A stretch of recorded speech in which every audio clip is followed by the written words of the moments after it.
Here we go. One.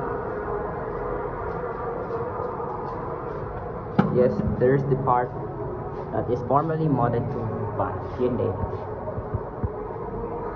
Okay. Here's the basement floor. We got the part here. There's restrooms. There's another restrooms here. So there are two in each floors. And the elevator is still in three. So you got the Hyundai freight elevator here. Here's the place that has this is one. Here's the Hyundai elevator, now modded to Viking. This one here is the L-Tech elevator, also modded to Hyundai.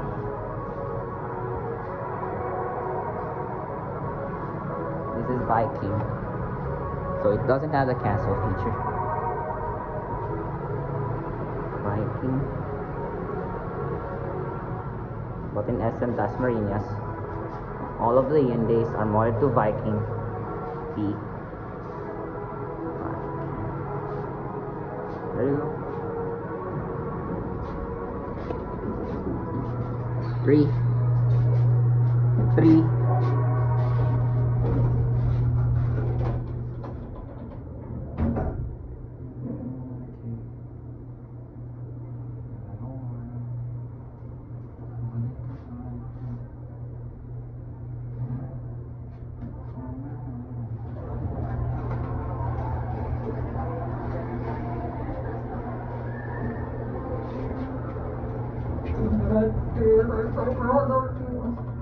Invitation. Sorry, kaya ko ganun ka lang. Tapos nakarangan. Picture pa paano? Saan yung pagkakamot ng kotse? May malaki ng susi. May malaki ng ribbon. Kala ko yung parang Primus awarding. Ay, sabi mo sana, ay, pagkakap mo. Ano po yun? Kasi 5 What's this?